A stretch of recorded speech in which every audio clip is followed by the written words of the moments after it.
Haleluya. Saya mengajak Anda membuka di dalam kebenaran firman Tuhan, Ibrani 11, ayat yang ke-14 sampai ayat yang ke-16. Haleluya. Saya akan berbicara tentang langit baru dan bumi baru. Minggu yang lalu kita sudah belajar tentang ibu kota daripada langit baru dan bumi baru, yaitu Yerusalem baru. Apa yang ada di sana, seperti apa kota itu, siapa yang boleh masuk, siapa yang tidak boleh masuk. Kali ini kita akan belajar tentang langit baru dan bumi baru. Ini semua diciptakan dan disiapkan oleh Tuhan yang sangat mengasihi kita, orang percaya, sehingga suatu saat nanti kita boleh ada di mana Dia berada, seperti yang didambakan juga oleh Yesus, seperti dikatakannya dalam Yohanes 14 dari ayat yang pertama sampai ayat yang ketiga. Di sana Yesus mau Anda dan saya berada di mana Dia berada. Ibrani 11 ayat yang ke-14 sampai ayat yang ke-16. Ini berbicara tentang para pahlawan iman yang kita tahu. Ibrani 11 ada nama-nama di sana yang sudah sangat kita kenal, dan kita banyak belajar dari kehidupan mereka. Demikian firman Tuhan, sebab mereka yang berkata demikian menyatakan bahwa mereka dengan rindu mencari suatu tanah air. Dan kalau sekiranya dalam hal itu mereka ingat akan tanah asal yang telah mereka tinggalkan, maka mereka cukup mempunyai kesempatan untuk pulang ke situ.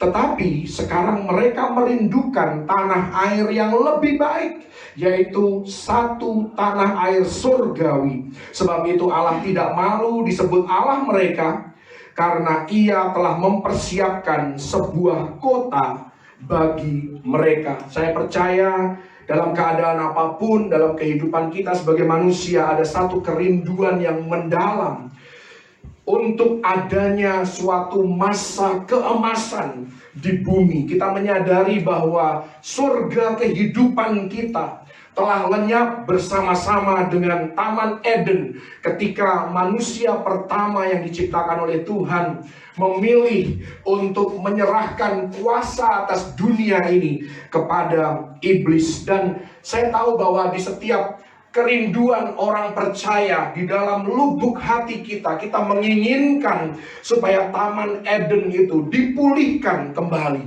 Dan pemikiran ini pun sering kali kita dengar ketika ada masa-masa kampanye politik sekalipun, di mana kita sering kali dijanjikan ya kepada calon pemilih bahwa ya orang yang akan kita pilih, salah satu kandidat yang diajukan oleh partai politik, mereka sering kali menjanjikan satu masa kelimpahan, satu masa yang penuh dengan berkat, yang penuh dengan kemerdekaan, satu masa yang tenang, yang damai. Dan kita pun seringkali ya percaya pada janji-janji itu, karena ada suatu pengharapan yang tertanam, ada suatu pengharapan di dalam lubuk hati kita akan suatu masa keemasan terjadi di bumi ini. Dan kita dapat melihat kerinduan ini juga tercetus dalam berbagai film yang kita tonton, berbagai buku yang kita baca, menggambarkan suatu keadaan yang bebas dari penderitaan, bebas dari krisis, bebas dari peperangan, bebas dari kematian. Banyak lagu-lagu dunia diciptakan tentang betapa indahnya kalau ada kedamaian, kalau ada ketenangan, kalau bangsa-bangsa tidak saling berselisih dan saling berperang satu sama lain. Banyak orang sudah mencoba untuk membangun kembali Taman Eden di bumi ini.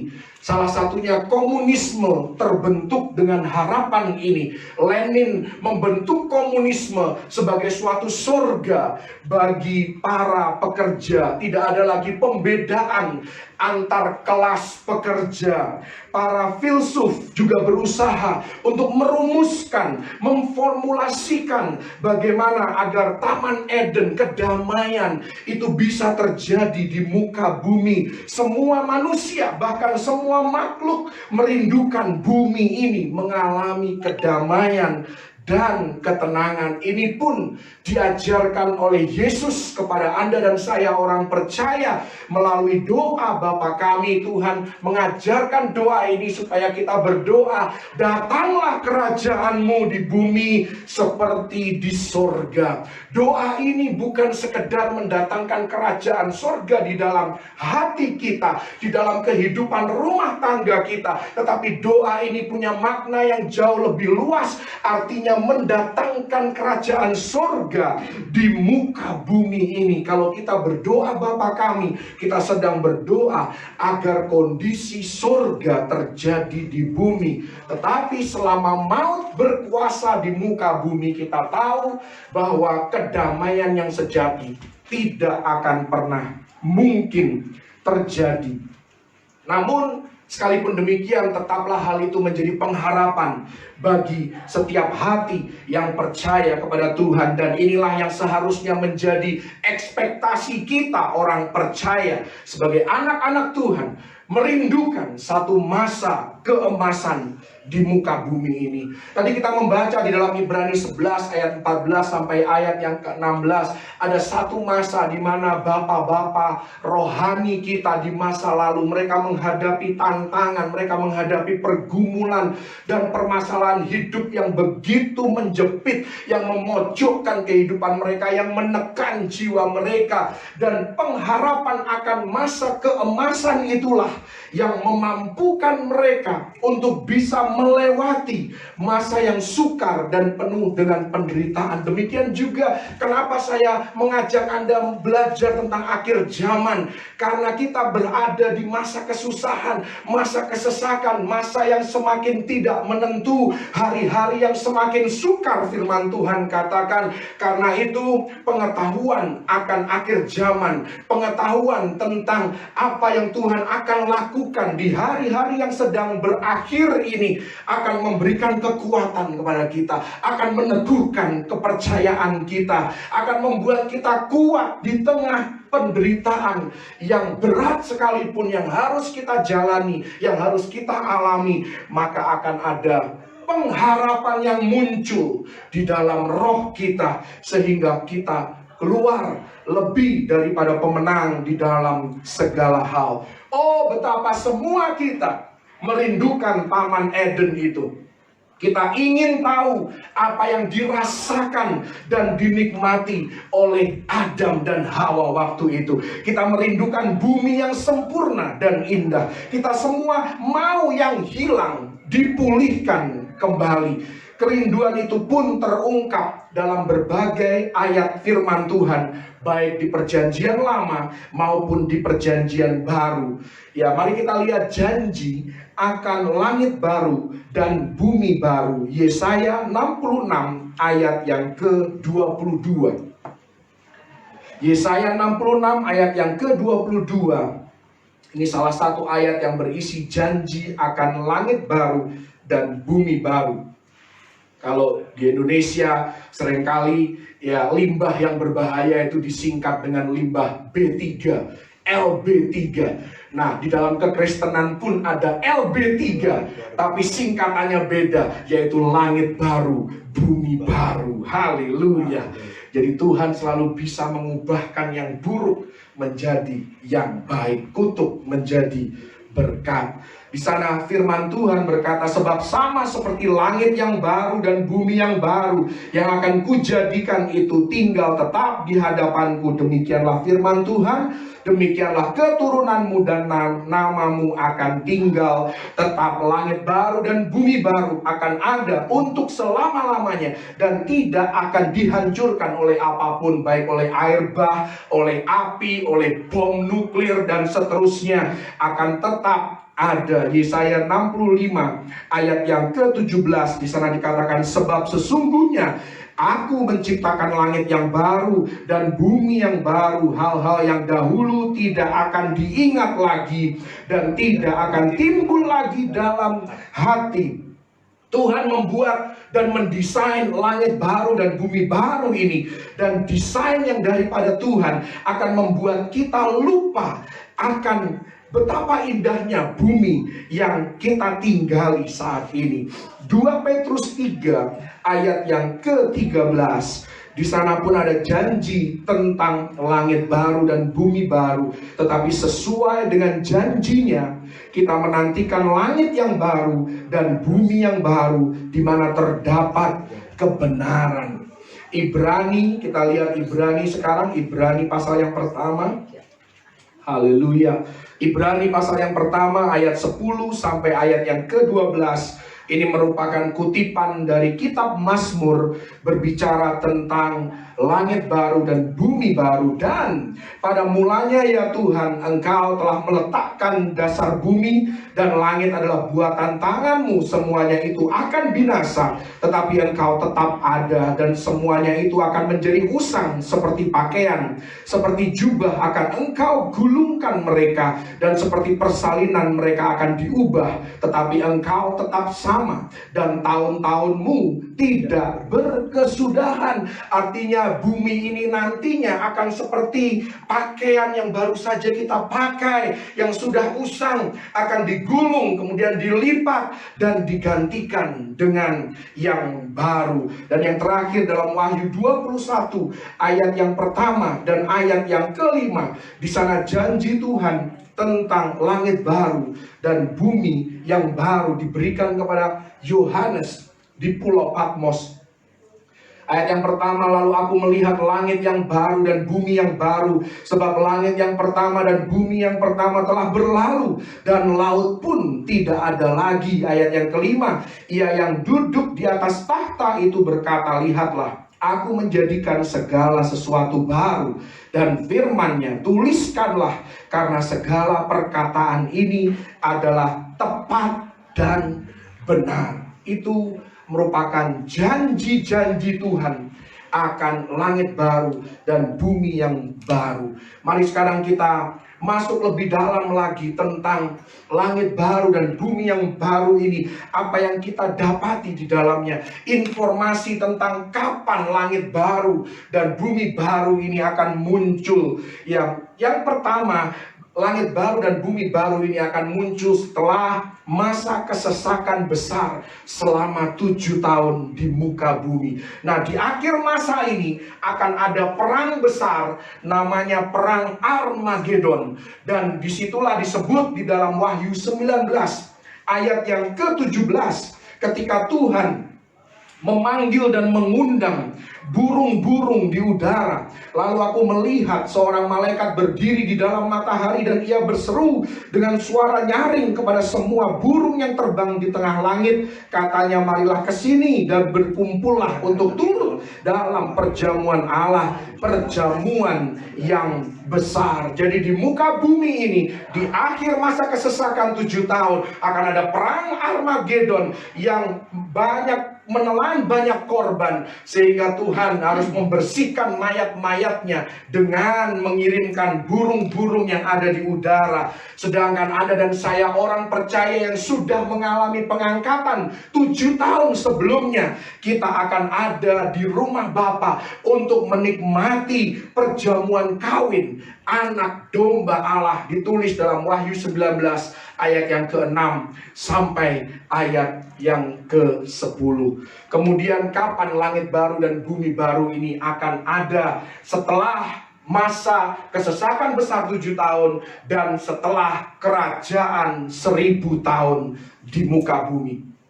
Di bagian akhir dari kerajaan milenial ini, kerajaan 1000 tahun di mana Yesus Kristus memerintah di bumi ini sebagai raja di atas segala raja. Di akhir masa itu akan ada pemberontakan yang terakhir, di mana setan akan dilemparkan ke lautan api, diikuti dengan pengadilan tahta putih yang besar.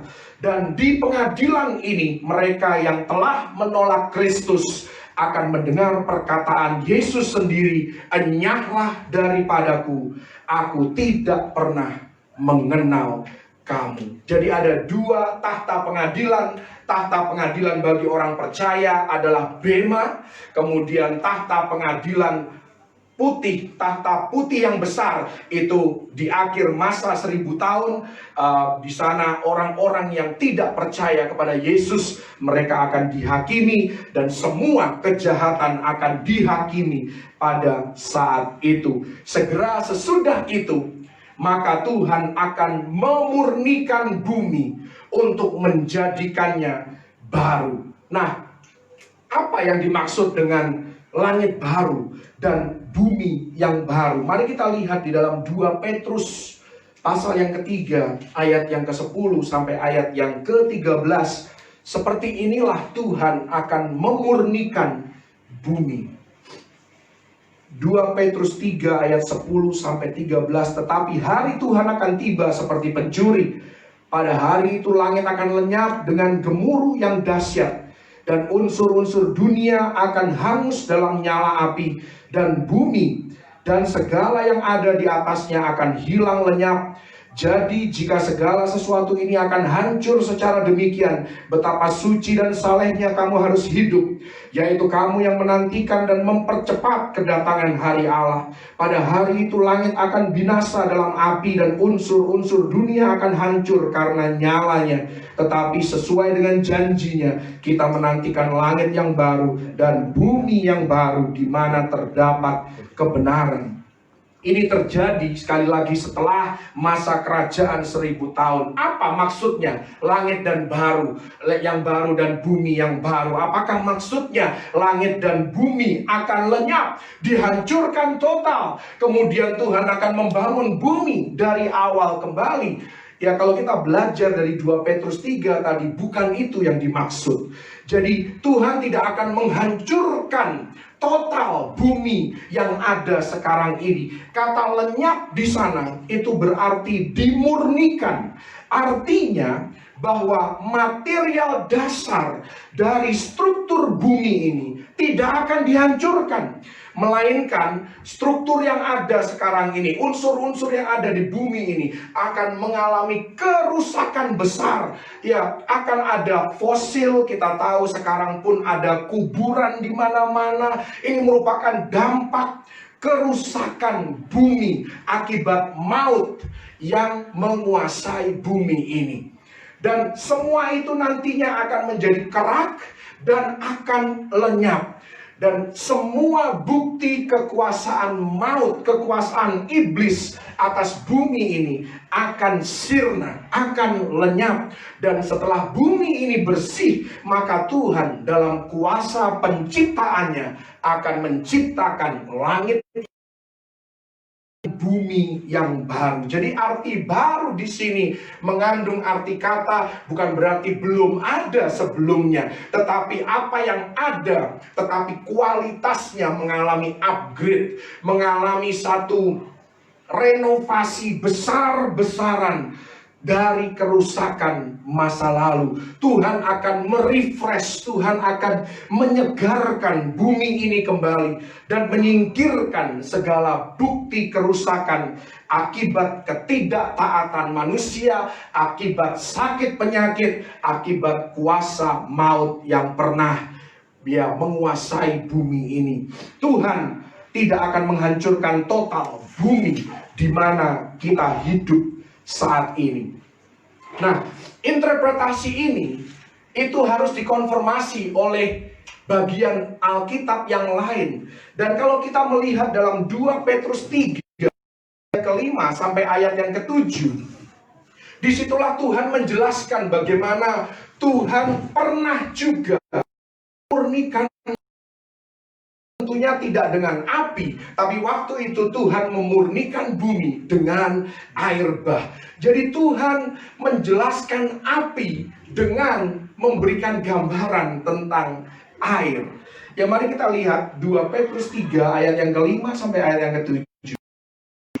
Di sana dikatakan, mereka sengaja tidak mau tahu bahwa oleh firman Allah langit telah ada sejak dahulu, dan juga bumi yang berasal dari air dan oleh air, dan bahwa oleh air itu bumi yang dahulu telah binasa dimusnahkan oleh air bah. Tetapi oleh firman itu juga langit dan bumi yang sekarang terpelihara dari api dan disimpan untuk hari penghakiman dan kebinasaan orang-orang fasik.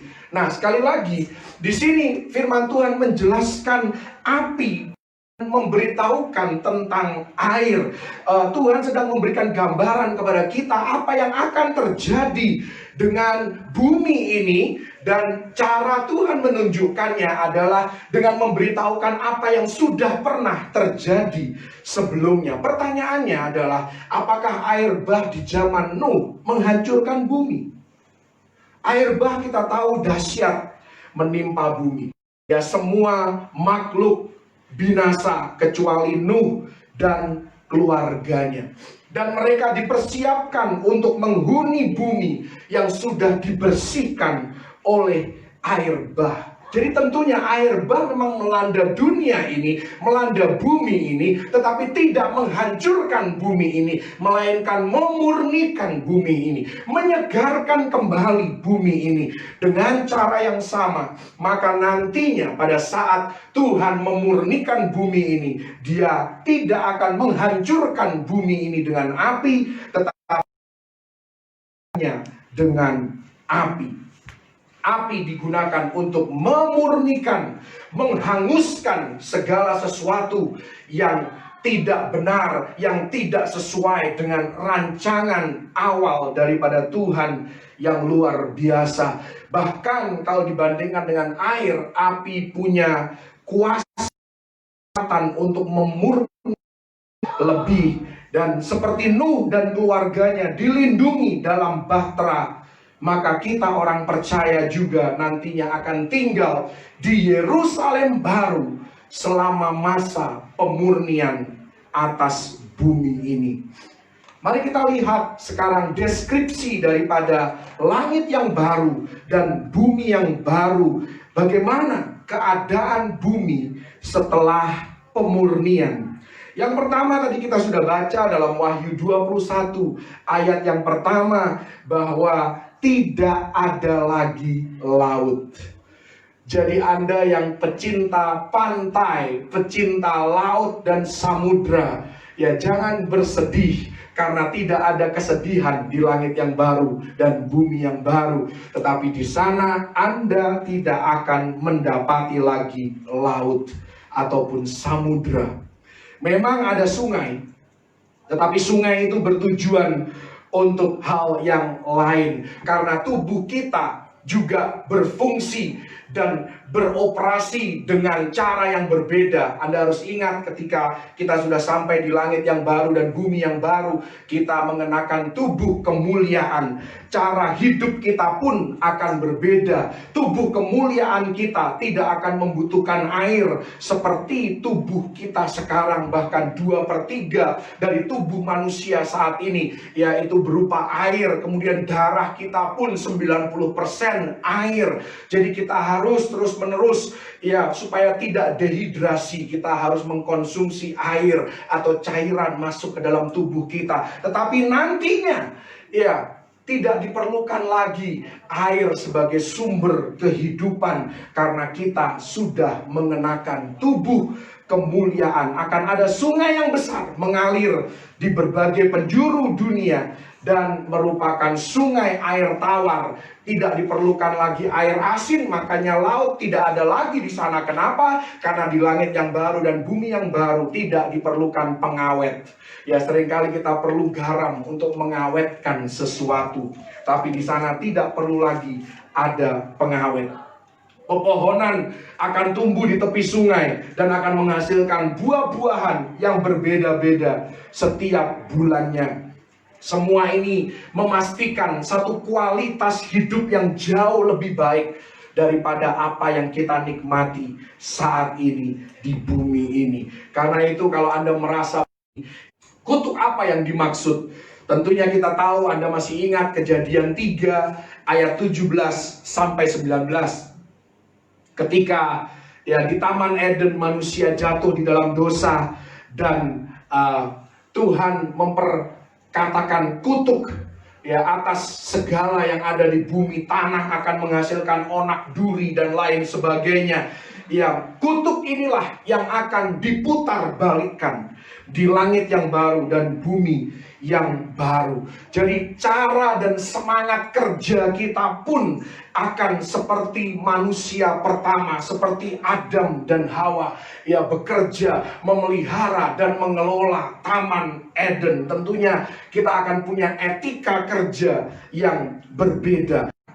Tentunya kalau kita kembali ke karya Yesus di Kalvari, kalau kita benar-benar mempelajarinya, pengorbanan Yesus di atas Kalvari itu bukan saja menebus dosa-dosa kita, bukan saja mengampuni dan menghapuskan dosa-dosa kita, tetapi secara totalitas pengorbanan Yesus di Kalvari memulihkan segala sesuatu, bahkan rencana Tuhan yang dari sejak awalnya Yesus, ya, karena dia sudah mati dan bangkit pada hari yang ketiga, naik ke surga mempersiapkan tempat, semua itu dipulihkan pada akhirnya nanti. Dan kita akan melihat totalitas daripada karya Yesus di langit yang baru dan bumi yang baru ini. Hal yang ketiga yang ada di langit yang baru dan bumi yang baru ditulis dalam Efesus 1 ayat yang ke-10. Efesus 1 ayat yang ke-10, di sana dikatakan sebagai persiapan kegenapan waktu untuk mempersatukan di dalam Kristus sebagai kepala segala sesuatu maupun yang di bumi. Ini tentang pemulihan segala sesuatu. Rencana Allah dari semula adalah membawa segala sesuatu ya di bawah satu kepala. Sekarang ini pun kita tahu bahwa ada pemisahan antara langit dan bumi. Pada saat segala sesuatu dipulihkan nantinya, langit dan bumi akan bersatu kembali menjadi satu kesatuan alam semesta yang indah. Tidak ada lagi pemisahan antara alam roh dan alam nyata. Semuanya menjadi satu. Saat ini terpisah-pisah. Ada sekat antara alam nyata dan alam roh. Tetapi nanti di langit baru dan bumi yang baru, semuanya menjadi satu, dipulihkan kembali di bawah satu kepala, yaitu Yesus Kristus. Inilah rencana Allah yang tidak mungkin dapat dihentikan. Sejak Yesus lahir ke muka bumi dan dia menjalani pelayanannya, dan dia mati, dia bangkit, dia naik ke surga, semua itu ya men-trigger, ya memulai ya rencana Tuhan, program pemulihan dari Tuhan yang tidak mungkin lagi dapat dihentikan. Dan akhir dari segala yang akhir adalah langit baru dan bumi yang baru. Kesanalah kita sedang menuju. Dan Yerusalem baru adalah ibu kota daripada langit yang baru dan bumi yang baru. Kita sudah belajar banyak tentang keadaan, kondisi, dan apa yang ada di dalam Yerusalem baru. Kita sudah belajar tentang langit yang baru dan bumi yang baru, tentang prinsip-prinsip yang ada di sana. Apa yang dimaksud dengan langit yang baru dan bumi yang baru yang Tuhan ya murnikan bumi yang ada sekarang ini. Tuhan sudah memberikannya lewat janji-janjinya di dalam kebenaran firman Tuhan. Pertanyaannya, bagaimana ini semua mengubahkan paradigma kita, pola pikir kita? Apa yang kita bisa belajar dari semua yang kita sudah belajar tentang langit yang baru dan bumi yang baru? Kalau pada akhirnya kita tidak akan beranjak dari bumi yang ada saat ini, apa yang kita bisa lakukan, apa yang kita bisa terapkan sekarang, apa yang bisa kita aplikasikan di suatu hari nanti? Bumi ini hanya sementara dan akan dihancurkan, maka akan sulit untuk kita peduli dengan isu lingkungan sebagainya. Demikian juga kalau Anda, ya bedanya dengan Anda membeli rumah dengan Anda menyewa hotel. Seringkali ketika kita menyewa hotel karena hanya sewa, kita merasa, oh aku sudah bayar semuanya, aku berhak mau lakukan apapun terhadap kamar yang aku sewa. Toh nanti pada akhirnya akan ada yang membersihkan, bukan aku yang harus bertanggung jawab. Bahkan apalagi kalau nanti Anda tidak mungkin kembali ke hotel yang itu, ya Anda pasti tidak akan peduli karena Anda hanya menyewa. Tetapi kalau Anda membeli rumah dan rumah itu akan Anda tinggali untuk jangka waktu yang panjang, maka Anda akan mempersiapkannya dengan baik, mendesainnya dengan baik, Anda akan merawatnya dengan baik karena Anda tahu bahwa Anda akan tinggal di situ untuk selama-lamanya. Demikian juga dengan bumi ini, saudara, kalau kita menyadari bahwa pada akhirnya nanti bumi yang akan direnovasi oleh Tuhan, maka kita akan lebih peduli dengan isu-isu lingkungan yang seringkali menjadi perhatian publik hari-hari ini. Kita akan lebih waspada bagaimana kita memperlakukan bumi ini. Bahkan salah satu perintah Tuhan di kitab Kejadian adalah agar manusia merawat bumi ini, bukan saja menguasai bumi ini kemudian menghancurkannya dan memperlakukannya sesuka hati. Bukan itu yang Tuhan mau. Kita menguasai bumi, merawatnya, memeliharanya, karena Tuhan punya rencana yang ajaib atas bumi ini. Rasul Yohanes memperingatkan agar kita tidak mengasihi dunia. Itu benar. Yang dimaksud bukanlah dunia yang diciptakan ini, melainkan sistem dunia, cara berpikir dunia, cara bekerjanya dunia. Jangan berhenti mengasihi dunia ini. Artinya jangan berhenti mengasihi bumi ini, karena inilah ciptaan Tuhan yang sangat indah. Perlakukan bumi ini sebagai penghargaan kita atas karya Tuhan. Ya, bagaimana kita membuang sampah, bagaimana kita bisa mengelola sampah dan limbah yang ada di sekitar kehidupan kita. Tentunya kalau kita menyadari kebenaran akan langit yang baru dan bumi yang baru, ini akan mengubahkan paradigma kita tentang isu-isu lingkungan. Kita tahu ada perusakan di mana-mana, tapi suatu hari nanti Tuhan akan memulihkan segala sesuatu.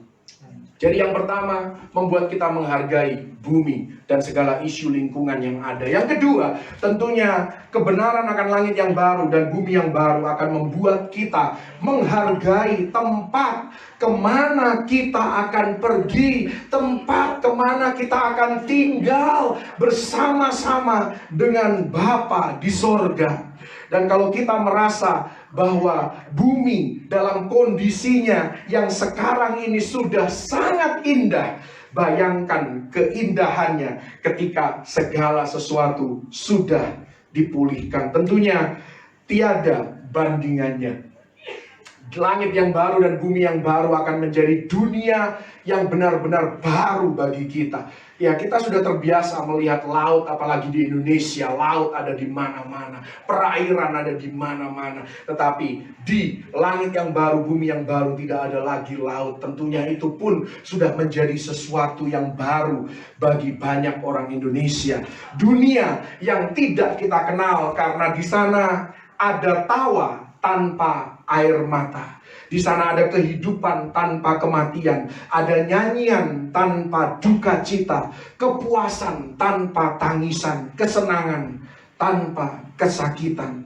Tuhan kita Yesus Kristus akan ada di sana. Bapa kita yang penuh kasih akan ada di sana. Roh Kudus Sang Penopang dan Penghibur pun juga akan ada di sana. Karena itu pastikan Anda dan saya dan keluarga kita, orang-orang yang kita pedulikan juga ada di sana. Haleluya. Dan yang ketiga serta yang terakhir, kenapa perlu ada langit yang baru dan bumi yang baru? Pelajaran apa yang kita bisa petik dari semua ini? Anda harus ingat bahwa Wahyu 21 dan Wahyu 22 ditulis, diberikan oleh Tuhan kepada Rasul Yohanes di Pulau Patmos.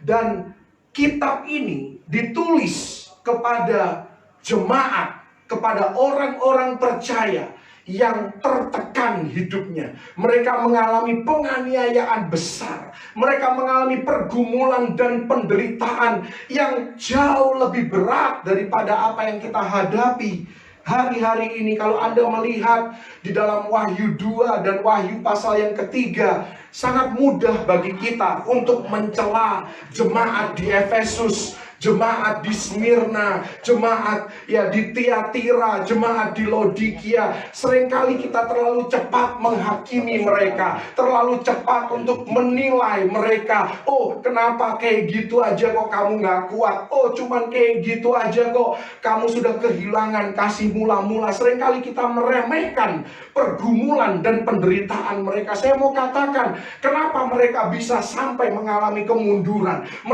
Kenapa mereka bisa sampai mengalami apatisme atau suam-suam kuku? Karena pencobaan yang mereka hadapi itu mempertaruhkan nyawa mereka. Mereka mengalami penganiayaan yang sangat-sangat besar oleh pemerintahan Romawi. Karena itu jangan terlalu cepat untuk menghakimi dan menilai, membanding-bandingkan apa yang dialami oleh orang lain dengan apa yang kita alami. Merasa bahwa problem kita lah yang paling besar di seluruh dunia, sedangkan problem orang itu seringkali sepele di mata kita. Anda tahu, kitab Wahyu ditulis kepada jemaat yang bisa setiap saat dipenggal kepalanya.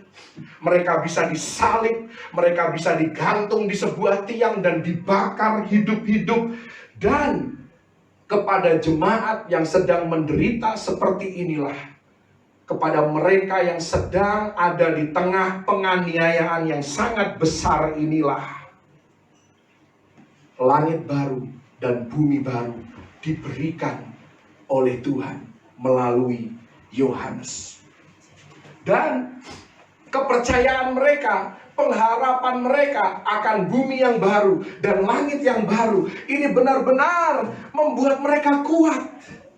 Jadi penglihatan yang diberikan oleh Tuhan kepada Yohanes dan dibagikan kepada seluruh jemaat pada waktu itu membuat mereka kuat, membuat mereka bertahan, membuat mereka berkemenangan di dalam menjalani setiap penderitaan. Mereka bisa menghadapinya dengan sikap yang tenang. Jadi jangan meremehkan pengajaran ini seolah-olah bahwa ini hanya fantasi, ini hanya sebuah fiksi atau hanya sebuah dongeng saja yang enak didengar, yang menghibur kita. Bukan seperti itu, tetapi ini benar-benar nyata. Kalau Anda belajar sejarah pada waktu itu, jemaat yang mati sebagai martir, dengan kematian yang tidak mudah.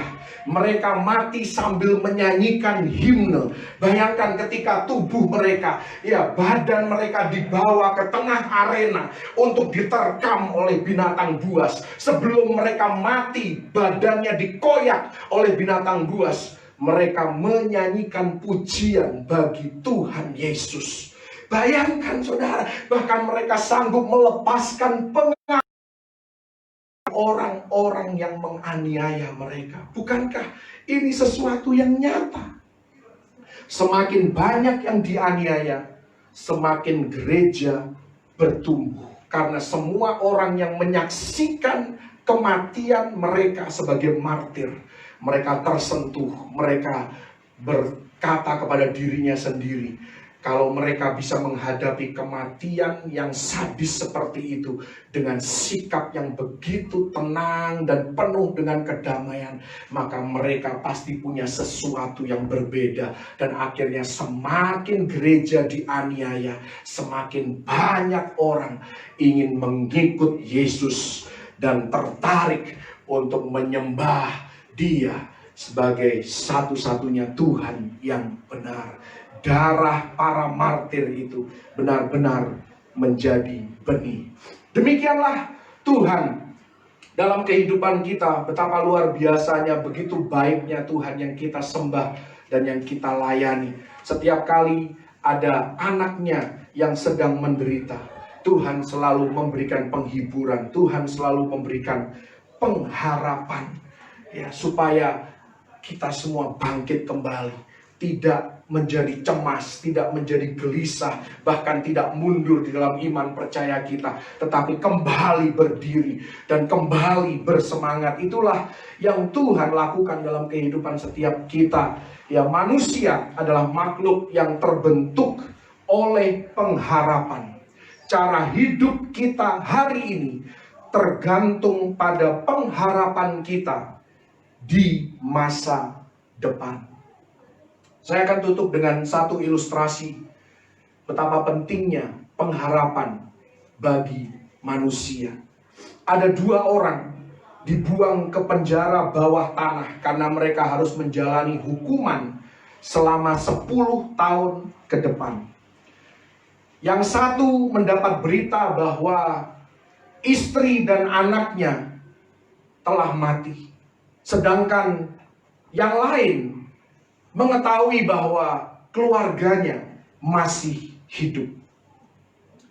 Inilah pengharapan, kuasa daripada pengharapan. Yang mengetahui bahwa istri dan anaknya sudah mati setelah beberapa tahun, dia menjadi lemah dan pada akhirnya dia pun mati dalam penderitaan. Tetapi yang lain lagi, dia tahu bahwa istri dan anak-anaknya menantikan kebebasan dia.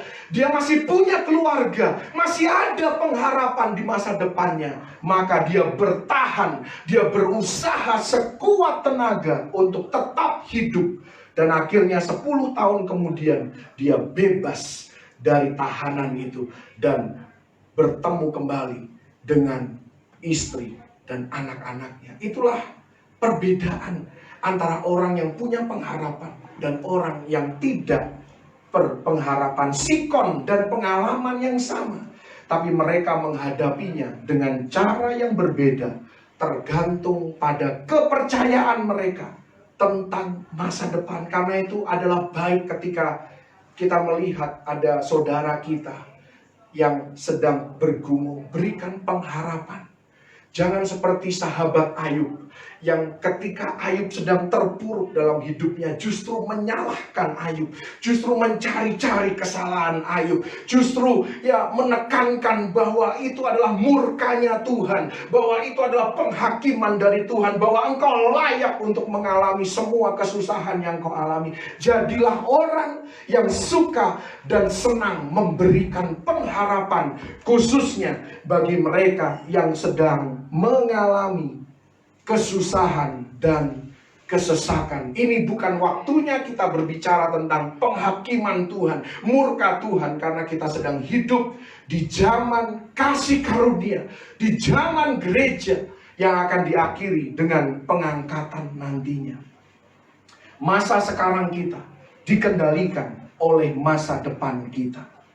Ada dua orang dimasukkan ke dalam ruangan yang suram dan diperintahkan untuk bekerja selama 10 jam setiap hari, melakukan pekerjaan yang sama, satu pekerjaan yang sangat-sangat membosankan. Setiap hari dua orang ini harus melakukan hal yang sama di dalam ruangan yang sama, dan ruangan itu sangat-sangat suram. Ruangan yang sama, pekerjaan yang sama, jam kerja yang sama.